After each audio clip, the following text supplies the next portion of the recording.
Baie welkom op hierdie reis van formasie. 'n Reis waar ons saam wil ontdek, wat is die kuns van die lewe?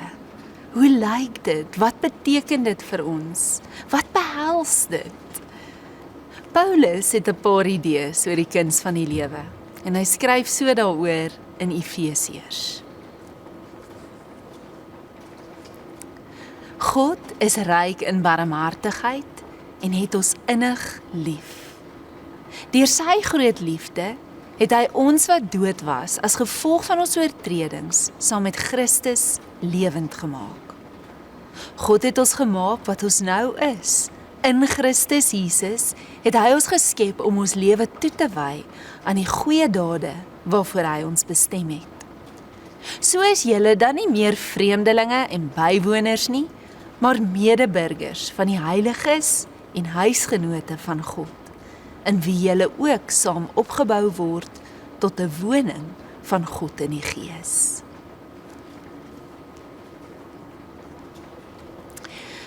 Oor en oor in Paulus se briewe gee hy dieselfde idee oor wat die kuns van die lewe is.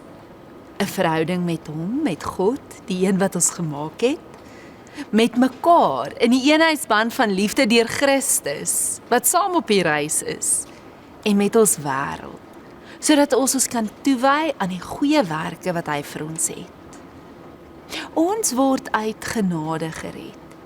En nie net word ons gered nie, ons word in staat gestel om nuwe lewens te leef saam met God op hierdie reis.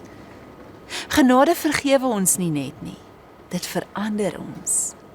Nie net red genade ons van 'n lewe sonder God nie, dit stel ons in staat om lewendig te word en in hierdie nuwe lewe in te gaan, by God en deur God. Dit maak ons nuwe mense. En hier is die ding, ons kan dit nie probeer verdien nie. Paulus sê hier, dit is God se barmhartigheid. Dis omdat hy ons innig lief het. Jakobus sê, God weerstaan nie hoogmoediges, maar aan die nederiges gee hy genade.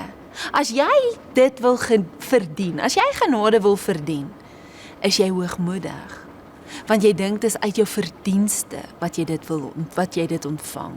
Uit jou eie pogings en jy dink dis goed genoeg. Dit beteken nie dat ons passief is in ons lewe met die Here nie. Maar ons weet, sy genade is 'n geskenk. Dis soos Dallas Willard skryf, grace is not opposed to effort, it is opposed to earning. Ek ywer en bearbei my in God se werk, nie om sy genade te verdien nie, maar gebruik die praktyke, die ritmes wat hy my gee, sodat ek sy genade nog meer kan proe en ervaar, daarin verdiep, maar ek kan dit nie verdien nie. Paulus illustreer dit so mooi in Romeine 6. Nou, in daardie tyd, die prentjie waarvan hy praat is, die keiser het vir sy soldate 'n salaris gegee, en dan gee hy vir hulle die loon wat hulle verdien. Maar op die soldaat se verjaarsdag sal hy hulle iets gee wat hulle glad nie verdien nie. So hy sal vir hulle sê, hoor jy, vat die dag af en ek gee vir jou 'n dubbele bonus check. Jy is nie geregtig daarop nie. Hulle het dit nie verwag nie en hulle verdien dit glad nie, maar hy, die keiser, gee vir hulle 'n genadegawe onverdien.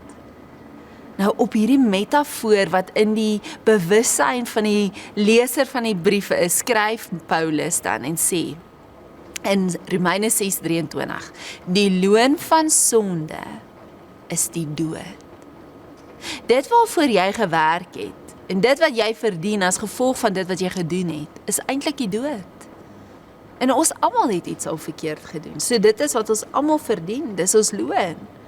Maak nie saak hoe ons verander nie, maak nie saak hoe ons regmaak nie, maak nie saak hoe suksesvol of ryk of hoeveel mag ons het nie, hoe mooi ons ook al is nie, hoe begaafd ons is of talentvol ons is nie, of van watter kant af ons ook al kyk nie.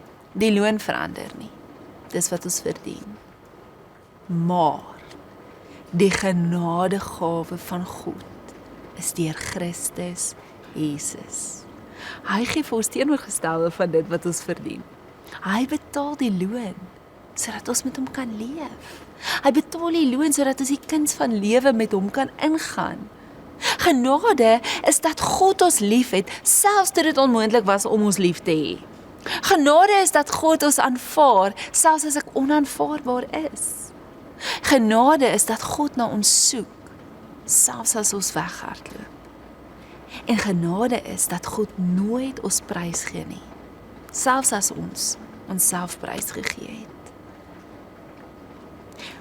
Vandag word jy genooi om op hierdie kuns van die lewe, die genade wat die Here vir jou het, daardie woorde in vers 4 van Efesiërs 2, God wat jou innig lief het. Dis my so mooi, as ek vir iemand sê, ek het jou innig lief. Dis 'n warm, diep, hartstogtelike liefde wat hy het. Om in 'n tyd van eenkant kom en stilte, dit te ontvang. Die gedagtes in jou kop wat dalk by jou opkom en sê, jy verdien dit nie, of jy is nie goed genoeg daarvoor nie, laat dit gaan en vra die Here om jou te help, om daardie leuns eenkant te sit. Hoor sy stem wat sê, jy is my geliefde kind, in wie ek welbehae het. My genade vir jou is genoeg, en raai wat, dis elke dag nuut. Rus in daardie waarheid vandag, voor jou dag begin. Kom ons bid saam. Here, dankie vir die oneindige liefde en genade, dat niks ons daarvan kan skei nie. Ons weet, ons verdien dit nie. Dit is so groot geskenk. Ons wil dit nie misbruik nie, Here, so help ons om ons lewe in te rig met maniere, met praktyke, om dieper in te gaan in hierdie lewe van genade, wat U ons na toe nooi en U ons inlei. In Jesus naam, amen.